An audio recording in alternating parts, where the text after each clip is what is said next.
Hi, everyone. This is Give from Harmony. I'm here today with Aaron Lee, and we're going to spend the next few minutes talking about the 1Wallet project at Harmony. We'll talk about what it is, why we need it, and how developers can get involved in the upcoming $1 million hackathon at Harmony. So, Aaron, thank you for joining me today. Um, Before we get into the technical details, can you please just give us a really high level overview of what 1Wallet is, and more specifically, why we need yet another crypto wallet?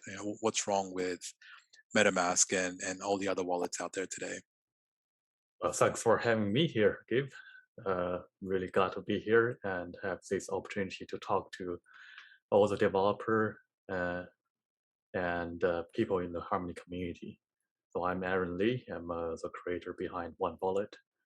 We started to design this wallet for a couple months already, and we already have the wallet deployed live in production on the mainnet at 1wallet.crazy.one. And one of the primary reasons that we created an entirely new wallet from scratch based on a very unconventional design is we all had a moment which we lost a lot of coins, whether it's Harmony ones or some other coins, simply because we forgot the password, we forgot the private keys, we accidentally deleted it, we just lost it, or sometimes it gets stolen. I personally lost nearly 100,000 once that I earned back in 2019 by being one of the very early miner and the validator. And why did that happen? And that's because I had my private key stored in a Google Cloud Platform server, which I use as a validator. But I didn't look into the technical detail of Harmony enough to recognize which file corresponds to the private key. So when I copied everything out, I thought I backed up everything, but I actually didn't. And I deleted that key.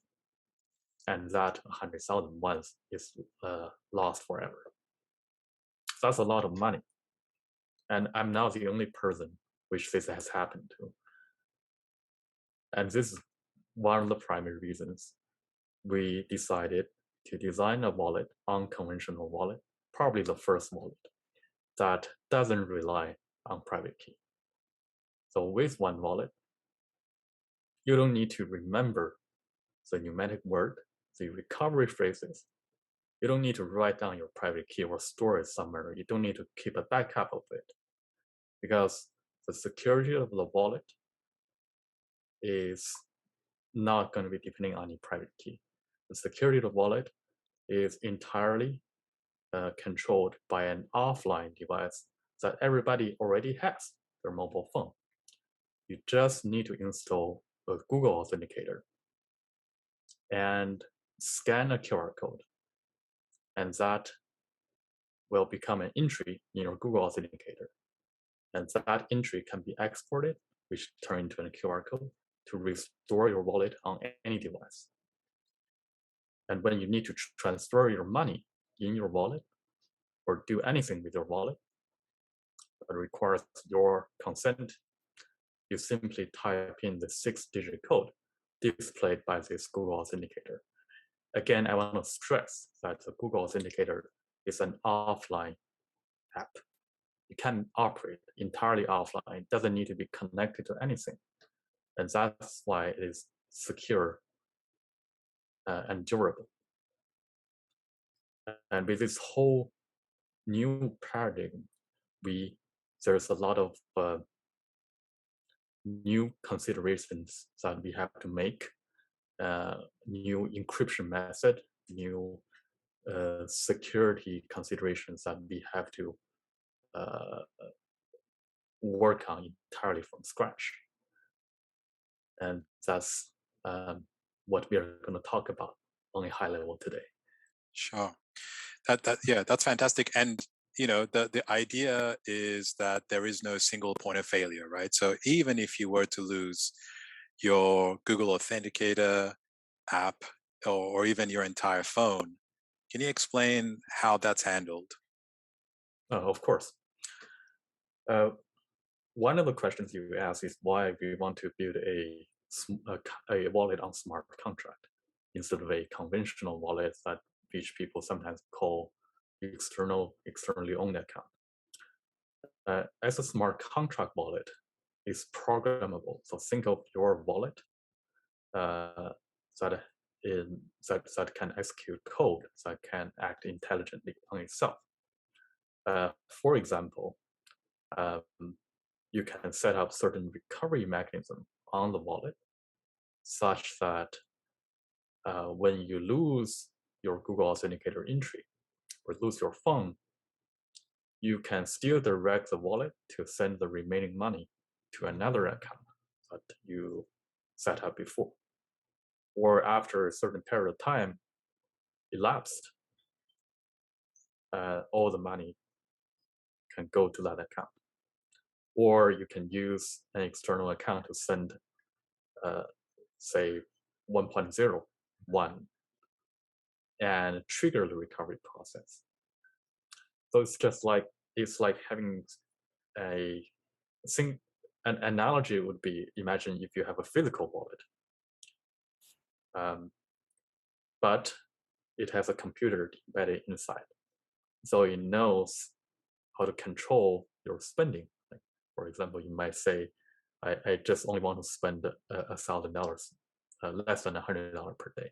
So when your spending goes over $100, it stops you from spending anything. Of course, you're after you're in control, you can increase that limit. Um, or when your wallet is lost, it has this built-in mechanism to uh, disallow anyone who doesn't have a valid proof to use that wallet. So this is, imagine a physical wallet that can do that with a computer inside, and this is what 1Wallet can do for you, or as a cryptocurrency wallet. Got it. Yeah. So going back to your example of losing your 100,000 ones, had those tokens been stored on 1Wallet, absolute worst case would have been once the expiration date passes, those funds would have automatically transferred to your recovery wallet, and you would have had all your funds completely secured. Or you could have triggered the recovery process, right, by sending your 1.0 tokens to trigger the recovery flow. That's exactly right. Mm. And there are just so many ways to restore that 100,000 once. And had I have 1Wallet at that time, I could have simply just scanned my QR code on my Google Authenticator and restore the wallet, the very same wallet, on my computer. That's right. And the main value proposition here, beyond being secure, is to appeal to mass consumers, right? Not having to worry about seed phrases, right? All the song and dance that you have to go through to create a wallet, and then write down your mnemonic words, store it in your safe, etc. Right? So this will actually make the creation and management of your tokens a lot more accessible. I wanted to just quickly ask you about the inception of this 1Wallet.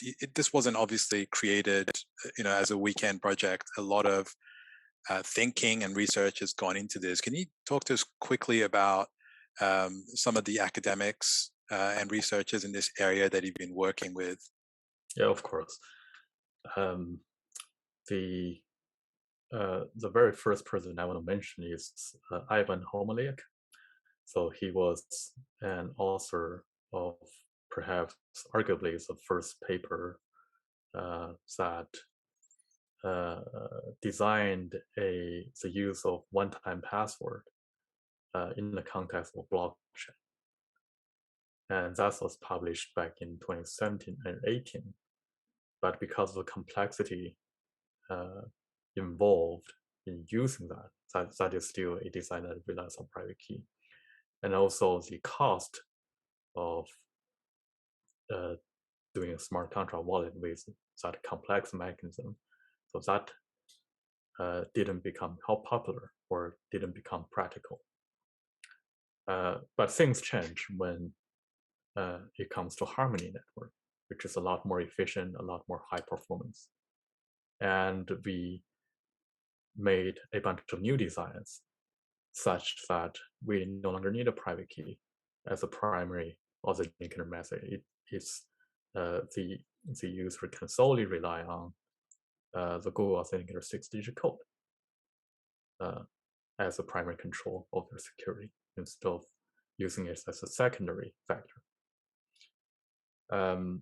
So I worked together with Ivan a lot on perfecting the design of 1Wallet, and he reviewed a lot of my code and the smart contract implementations, as well as the design and the client security. And there are multiple other researchers who contributed on the theoretical framework for a keyless wallet. For example, there is Demetrius, there is Adriana, there is Dionysus. Dionysus published a paper that designed a theoretical framework of a keyless wallet based on witness encryption. But that is very forward-thinking because keyless encryption, the witness encryption is not reduced practice at this time. But if it were to be reduced in practice in the future, it could make the keyless wallet framework even more secure by completely eliminating the role of a client in the process.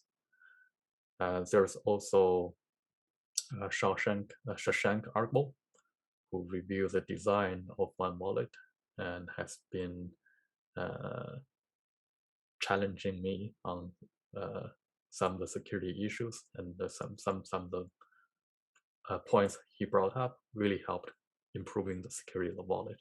And all these contributions are and the history of development are made publicly available and accessible as GitHub issues or in the wiki. So anyone who is interested in can take a look and see how we are arguing back and forth with each other and see why we made the design the way it is today. That's that's a great segue. So as you know, we one of the main categories of this upcoming hackathon is on-chain wallets, and so for a developer who's watching this, they're interested in 1Wallet and potentially building either on top of it or adding to it. What would you say is the best way to get started? I'm including a link to your write-up in the Harmony forum that's going to have links to your wiki and the actual code base. Can you tell us a little bit about what you've built so far? Because there's a smart contract, but then there's a relayer, there is a CLI that people can poke around. Can you tell us a little bit about that? We built a lot of things, and this 1Wallet has many components that fit together to be functional. But as a developer, you don't need to fully understand everything. So in my forum post and in GitHub README of 1Wallet, we've put down a very simple step-by-step guide for anyone to just run a few commands and be able to run everything locally, starting from the web client. So it'll be very easy to get started. If you are interested in building the web client, you don't need to worry about the complexity involved in the rest of the stuff, like relayer, or the smart contract. Everything has well-defined interfaces, APIs for you to work with. And we are going to provide documentation for all the major ones so that there is no confusion. And in our wiki, we have left a very detailed explanation and clarification on why we did X instead of Y. If you want to develop applications that work with 1Wallet, whether it's on the smart contract level or at the client level, feel free to just drop me an email or schedule a meeting with me. I'll put a link, a scheduling link, in the forum post so that I can get it done directly. You can talk to me one-to-one, and we can figure out a way to best help you to build your application. Fantastic. Okay, thank you so much, Aaron. Again, I will include a link to all the things we mentioned in the description here. Aaron, thank you so much. Thanks, everyone. We're excited to see what you'll build.